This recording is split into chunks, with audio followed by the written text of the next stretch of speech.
حضرت محمد بن سلیمان جزولی زور دی نماز پڑھن گئے، ایک کنویں اتنے گئے، اتنے نہ ڈول نہ رسی، حضرت این چکر لان لگ پہ کنویں دا، ایک قریب دے مکان ہے تو اتنی ساری مسلمانہ دی بچی ویکھ رہی سی یہ منظر، بھائی شیخ بڑے پریشانن، اس بچی نے اتھو آواز دیتی، حضرت جی کی پریشانی؟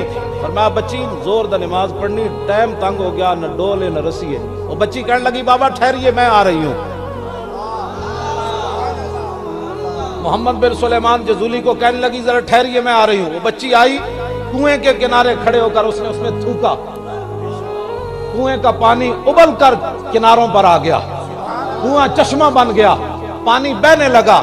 حضرت نے وہاں سے وضو کیا، نماز ظہر پڑھی، پھر نماز ظہر پڑھ کر اس بچی گھر جا کر دستک دی، بچی باہر آؤ۔ وہ کہنے لگی بابا تیری قسم کام کر چھڑیا، میں غیر مارمنو نہیں ملتی۔